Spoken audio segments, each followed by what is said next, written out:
McGregor just dropped a video after his surgery, thanking God it all went perfect. What's up, folks? The Mac is back, baby. My knee is repaired. Surgery was a success. And I'm on the road to recovery. That should tell you all you need to know about my mindset. Straight into surgery, knee repaired, and on the road. Let's go. I want to give a shout out to Dominic Cruz, who returned from multiple ACLs to recapture his bantamweight crown.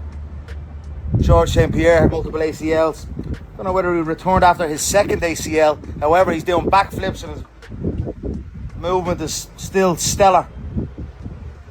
Other notables in other sports, NFL, Tom Brady done it.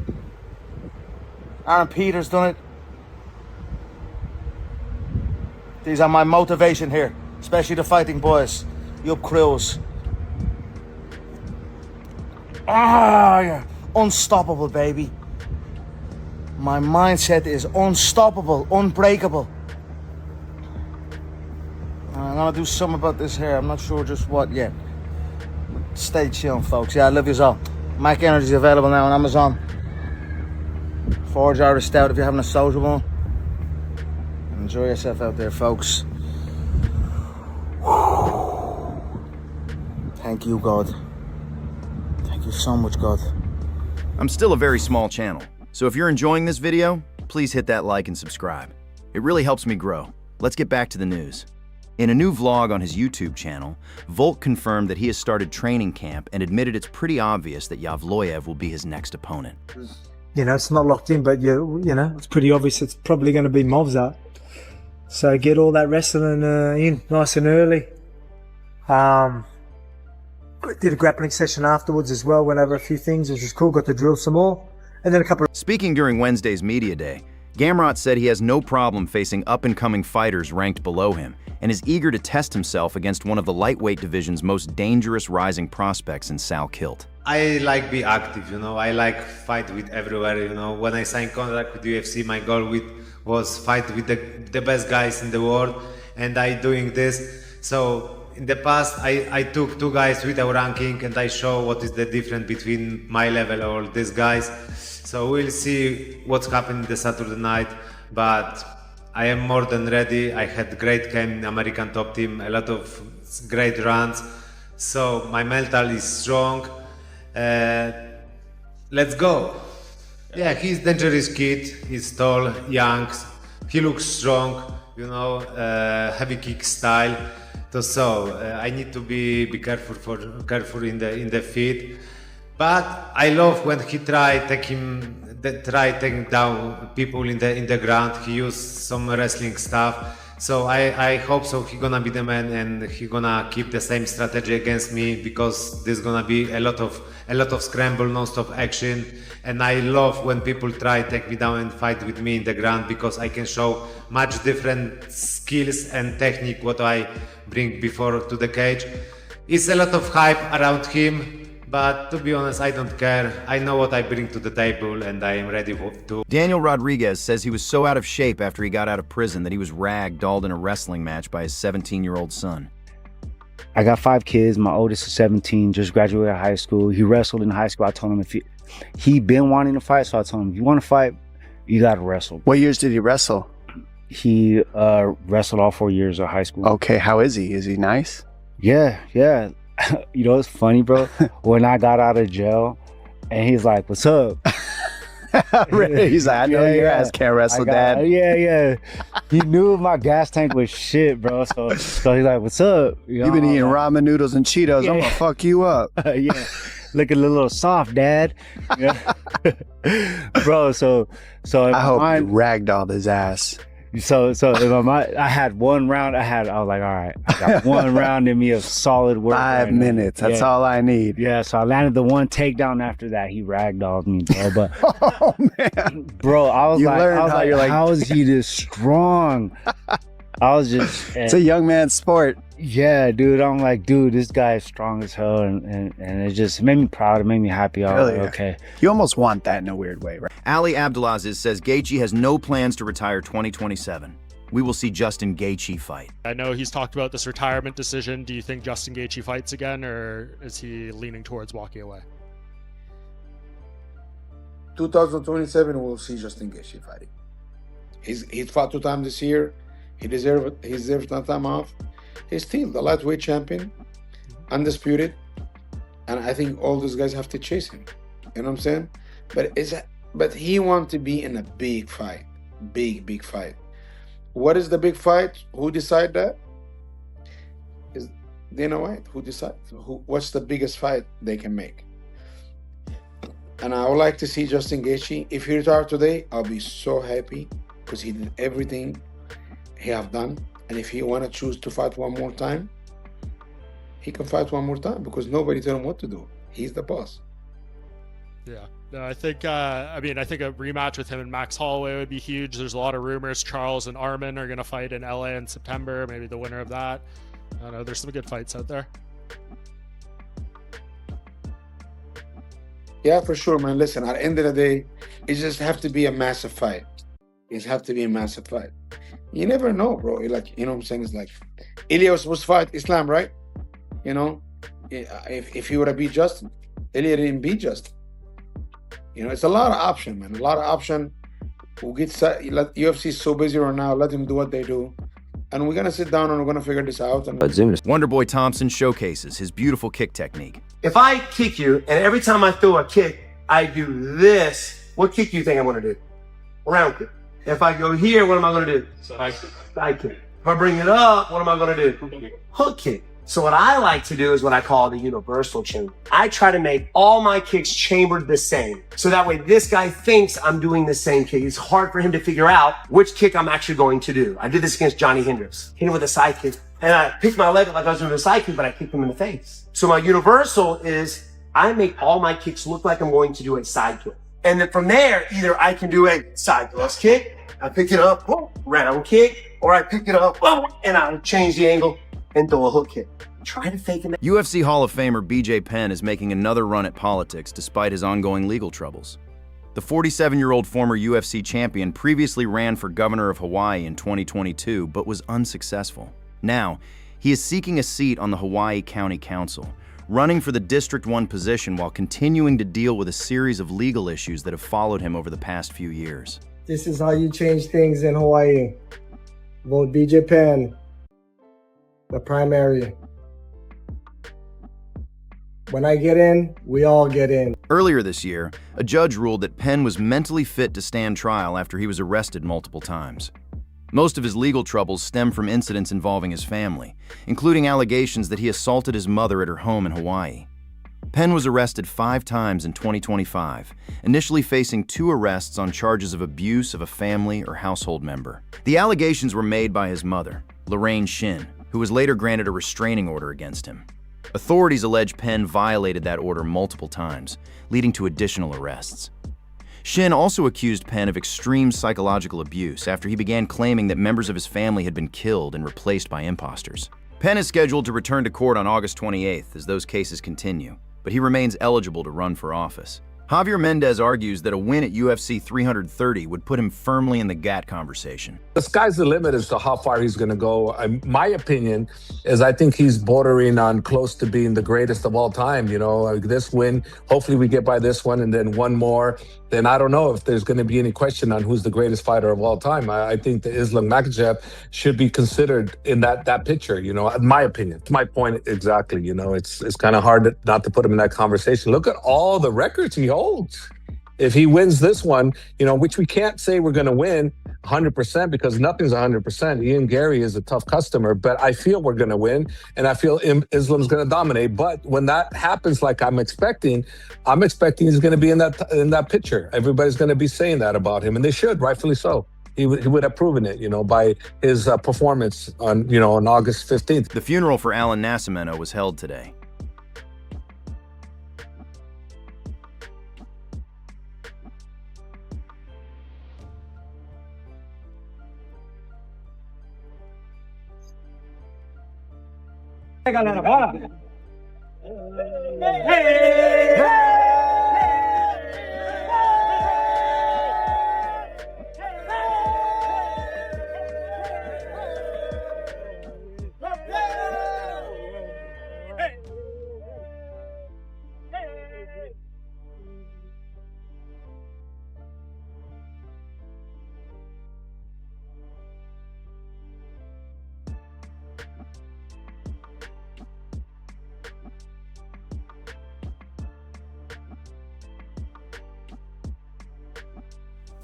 Matt Brown says Jake Paul and his promotion shouldn't try to compete with the UFC because that's a battle they'll lose. It's certainly a smart thing for both of those companies to do, right? To come together, join forces, and try to build something big. Unfortunately, they're in a space where they're still just going to be number two. They might get closer. Right now they're kind of a distant number two. They might be, they might shred some space off of that distance, right? But they're still just going to be number two. Like, you're not getting anywhere near the UFC. And I thought Dana actually, I agree with what he said. He's like, we're competing with major leagues and shit. We're not worried about what these peasants are doing, so to speak. He didn't say it like that, but I think he's totally right in saying that, right? And the fact is, look, in the fighting world, very, very few fighters, athletes are business people, are business minded. It's generally younger kids, with some fucking screws loose, right? That's why you go into MMA and not to college or whatever, right? You got some fucking screws loose, and you want to fight the best of the best. Like, that's your entire goal as a martial artist, as a fighter. 99.9% of fighters would go fight fucking John Jones for $1,000 rather than fucking some PFL guy for $50,000, right? Because the just the opportunity, the brand awareness, and of course, first and foremost is just the opportunity to challenge yourself. That's where fighters' minds go. That's why we're supposed to have managers and agents. The managers and agents in this world of UFC, MMA, work for the UFC. So you're not getting, they're brokers, right? I mean, we've talked about this before too, right? These guys aren't helping the business of fighters, and the ones that are, I mean, they're helping the best they can, right? They're under the thumb of the UFC, right? They don't have a lot of other choices. And again, I say all this not to be hating on the UFC either, right? Like, the business model they built, I fucking give it praises all day long, right? It's amazing what they've done. It's insanely powerful and strong. I mean, that's why they sold for over $4 billion fucking dollars. Good for them. But people got to understand that, and the Jake Pauls and the MVPs and PFLs of the world, it's seemingly that they don't understand all this stuff. It seems like they don't, and they want. I've said 10 times already. Like, they try to get in this dick swinging contest with Dana White, and I'm like, guys, you're barking up. Michael Chandler has finally responded to his critics. Following his first-round TKO loss to Mauricio Ruffy at UFC Freedom 250, many fans have been calling for Chandler to retire. The former Bellator champion has now lost 6 of his last 7 fights, with his only victory during that stretch coming against Tony Ferguson by knockout in 2022. Now, Chandler has fired back at the criticism by posting a new sparring clip on social media, captioning it, "Sparring clips for the haters.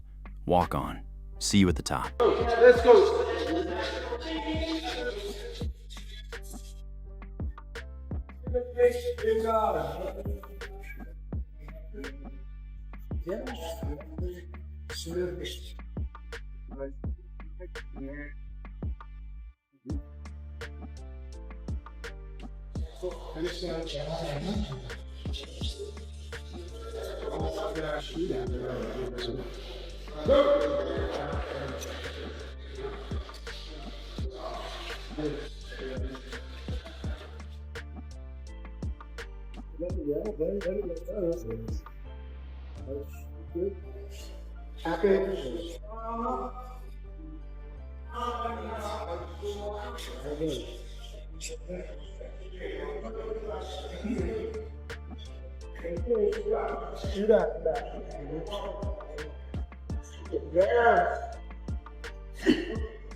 That's what.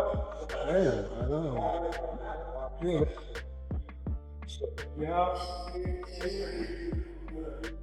Carry on your thought. You know what to do.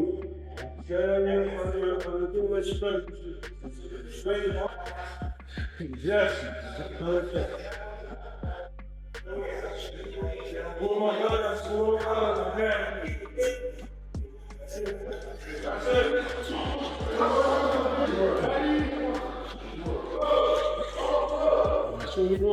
Sean Brady believes the PFL merging with MVP is a win for MMA and creates even more value for the UFC in the long run. Did you see the merger this morning between PFL and MVP? Did you see the merger this morning between PFL and MVP? What are your thoughts on that? Yeah, I mean, competition's good, right? Like, Yeah. I think that I think so many people get wrapped up in like just the UFC. Like, having competition is good. Having places for other fighters to go and make money is good. So I think it's gonna raise all of us up, you know, especially if they're paying guys good and other guys can go there. And then when guys are coming up at the end of their contracts, if like they have options to go other places, and then it makes the UFC value us a little bit more. Like, yeah, I think it's Israel Adesanya praised Islam Makhachev feinting game, using his fight against Jack Della Maddalena as one of the best examples of feinting he's seen in the UFC. Look at Islam versus JDM. I was very impressed with Islam's feinting. There was one point, because I always say I overfeint, but that's good because they never know when it's coming. But Islam did that in his last fight with JDM. There was points he just was feinting like 12 times before he even threw a jab. This is later in the fight as well, so I was really impressed. Brian Battle is set to face Dalton Rasta at PFL Charlotte this weekend. Ahead of the fight, Battle says despite the jokes and smiles on camera, he can't stand being around Rasta. Yesterday, I didn't see the normal face-off. We're in each other's faces. You're all freaking angry. I saw you guys sit down, have a little across the table, and it was absolutely hilarious. I was cracking up. I know you guys are going to fight, but you guys got some good chemistry, so I guess... We have great chemistry. Yeah, it's a shame. What were your thoughts on this first, little sit-down meeting? So listen, man.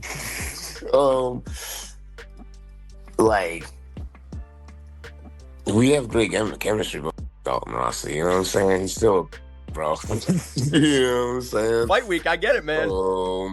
Fight week, any week, you know what I'm saying? Like, don't get caught up in the good vibes and the good chemistry. Dalton's still bro. Don't let the laughs and smiles, and what seems like genuine interactions fool you, bro. We hate each other. We can't stand each other. Alexander Volkanovski says he's getting his wrestling sessions in to prepare for Movsar Evloev. The fight is not officially booked, however. Volk says it's probably next. Always good. It's not locked in, but it's pretty obvious it's probably going to be Movsar. So get all that wrestling in nice and early. Did a grappling session afterwards as well, went over a few things, which is cool, got to drill some more. And then a couple of live rounds, which because I'm doing morning sessions, and I'm going to do a few morning sessions, and I got all... Dana White fired back at some backlash today prior to the UFC 331 announcements.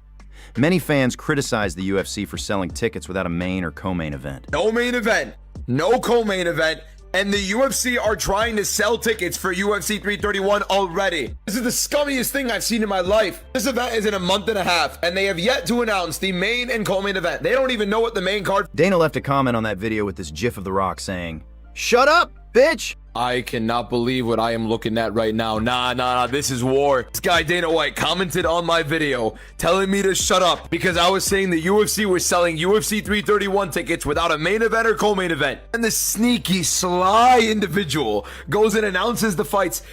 I'm not having it. I've done this before. The UFC have done this before where they sell tickets and then they end up not having a co-main or main event. They don't have the card set up or anything. But today I look like an idiot, and now he's taking advantage of this. This is not fair. It's not fair play. I commented twice under the post too. He was lurking. Dana, come on, hit me up, bro. Come on, I'm begging for a job now. I know I look like a mark. Please. Jokes aside, though, no, it was pretty cool. I can't believe this is life. Even though I'm getting shit on, I'm perfectly fine with it. I don't know what's going on today because Shafkar Rahmana posted me on his Instagram story as well. He didn't just post me on his Instagram story. He reposted it as well. He commented on my post. I don't know what's going on today.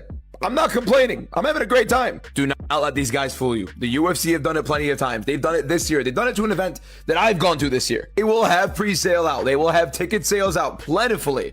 And they will have people buying these tickets, telling them to get their flights booked and all that stuff, and still not have fights scheduled for it. Today was just the one day that I look like a jackass. Not gonna lie, it's been a pretty consistent team this past week. I can't even, you know what, fair play. Mauricio Ruffy says nothing but a knockout win over Arman will satisfy him. Boa, rapaziada, saiu a grande novidade, Mauricio Ruffy versus Tsarukyan, vencendo a luta, vamos direto pro título. E é isso, rapaziada, vamos lá para dar o meu melhor, não me sinto nem um pouco pressionado, tô me sentindo privilegiado, muito grato a Deus por tudo isso. Vou lá para buscar esse nocaute, não quero sair do octógono sem esse resultado. Tô indo viajar, agora vou para a Austrália fazer o camping todo lá. Jamahal Hill has gone off on boxers following Bobby Green's recent sparring session with a professional boxer. Green recently dominated a boxer with a 19-1 record during a session at Adrian Broner's gym, and the footage quickly went viral. Now, Hill has shared his reaction on social media, launching into a passionate rant about the differences between boxing and MMA. He claimed that boxers cannot compete with MMA fighters and said that no boxer would have the courage to step into an MMA gym and spar with MMA fighters because they know they would get beaten up. To the boxing world, one of y'all boys got exposed. It is what it is. It was a spar. He can learn from it, he can grow from it. Y'all could easily just leave it at that. All these boxers I'm seeing on here from all different weight classes hopping on, talking about Bobby Green this, Bobby Green that, come pull up on this, come pull up on that. Bro, y'all are limited fighters. Boxing is a very limited part of what we do. In the real world, out on street fights and all of that shit, y'all are children. Y'all are complete children. We get done any type of way that we want to do, y'all. All right? Limited fighting is what y'all do. Y'all sitting up and all butthurt about it and all this and that because he went in there and touched up a dude that's 20 years younger than he is. You get what I'm saying? Talking about size, this, size. There wasn't none of that when y'all was disrespecting this man. Talking about, he gonna get knocked out, he gonna do him bad, it ain't no points for him, you can't do nothing, or none of that shit. But now y'all mad and y'all salty, you wanna make up excuses and all of that. Hey, yo, bro, stop coming for bro like that, bro. All y'all piling up like y'all ready to do something, like y'all gonna do something. Hey, none of y'all can come in our gym, can come to any MMA gym and do what Bobby did to y'all in y'all own lane, all right? Eat that shit. There ain't no making up for it. There ain't no comeback, there ain't no get back, there ain't none of that shit, bro. Cut it out, bro. Y'all coming at my boy sideways and it's kind of starting to piss me off, bro. Because if we decide to get like that with y'all, with boxers as a whole, y'all barbecue. Tom Aspinall can't understand why fans are shocked to see him doing everyday things. Kind of used to it, but yeah, it's just like, I get asked it, like, if I go anywhere, people are like, oh my God, what are you doing here? I'm like, well, I'm in Tesco getting some bread, same as you. Like, what do you think I'm doing? Like, I'm not doing anything any different to anybody. And I get it everywhere I go. Like, I got it recently. The other day I was like walking my dog with my kids. Like, oh, what are you doing here? I'm like, what do you think? Yeah. Walking my dog with my kids, same as you. Following his recent TKO loss to Navajo Sterling, Jan Blachowicz called out Robert Whittaker. Whittaker recently moved up to the light heavyweight division and defeated Nikita Krylov by third-round TKO. On the Believe You Me podcast, Whittaker recently had this to say about Jan. I'd love to get in there with like Ank. I'd love to get in there with like Ank. I'd love to get in there with, well, Jan just had lost, but I would have loved to have jumped in there with him. That Bogdan would have been great. Like anyone up. Like, people keep throwing the name Costa out there, but I fought him before. There's a lot of other guys to fight as well. I won't fight the boys that I train with. You know, if we reach a point where we're 1, 2, and 3 with me, Carlos, and Nav, then I'm sure we can all sit down and find a way to get paid bank. Yeah. But like there's a lot of people to fight, you know, and I've still got some work to do for myself in the rankings. I'm enjoying the progression. I'm enjoying coming up and going through the rankings again. It feels like a new chapter. On X, Jan responded, saying, "Hey, Robert Whittaker, let's turn your words into action. Matthias Gamrot will face Quillan Salkild this weekend. Salkild is just 26 years old and enters the fight on a 12-fight winning streak. Gamrot says he plans to shut down another young prospect and further cement his place among the top lightweights in the world. He is great striker, like you say, but he like it to use his wrestling. He try always his previous opponent take him down. So I expect this gonna be the same against me, you know. So if yes, there's gonna be non-stop action, a lot of scramble, beautiful artwork for fans, you know, really entertaining fight. So I expect there's gonna be war in the cage. I prepare everything what I have. Like you say, Quillan is heavy kick style. He looks strong, young, tall, but he has a lot of hype around him. But I don't care, to be honest. I know what I bring to the table, you know. I am ready. to fight 5 rounds, my favorite distance. So this is gonna be fireworks for sure. People just overthink. I just fight in the cage, you know. I don't think so much about everything or the hype, or I just put focus on myself and my performance in the cage. So I'm happy that is a lot of hype around him, because if I beat, sorry, not if, because in my mind is no room to what if. Is I have unbroken mindset. Only my mind is only when and where. So when I beat him in Saturday night, then I take everything what he gets, you know. So Quillan Salkild admits that Mateusz Gamrot is a tough fight for him. He expects Gamrot to rely heavily on his grappling and says there's a real possibility he could get submitted early. I think it's a tough fight. That's why I called him out. You know, I'm not looking to cherry pick my way to the top of the division. I want the hard fights. I want the fights that are going to put like a lot of respect on my name when I get past them. I want to show off every single one. But obviously I know Gamrot's going to shoot, so I'm going to be showing a lot of my wrestling, my scrambling ability, and get to show off some maybe some slick subs. And yeah, we'll see. I'm either going to have a bit of a tussle with him on the ground, scramble, get back to my feet, punch him in the face, or I'm going to snatch that neck. I don't know, maybe if it goes to like 5 rounds, you know, people haven't really seen me in those later stages, even though I've done it before on the local scene back home for the UFC. I know what it's like to go 5 rounds. I know what it's like to prepare for 5 rounds. But getting to show that would be cool. But you know, ideally it doesn't go past the first. You know, I like to get out there ASAP and not spend any more time than I need to in there. So I'll be definitely looking to get. Conor McGregor appears to be in high spirits after undergoing surgery on his right knee following his disastrous UFC 329 comeback. On Tuesday, McGregor underwent surgery to repair the ACL and meniscus injuries he suffered early in his rematch with Max Holloway. Now, the former 2-division champion has shared his first brief update on Instagram stories. He wrote, "Surgery went excellent. I am confident." McGregor is expected to be sidelined for at least a year before potentially returning to the octagon. He has already vowed to come back for one final run, targeting a 2027 trilogy fight with Holloway as his last dance. Thank you for watching. If you enjoyed this video, don't forget to leave a like and subscribe to the channel so you never miss the latest MMA news. And I'll see you in the next video.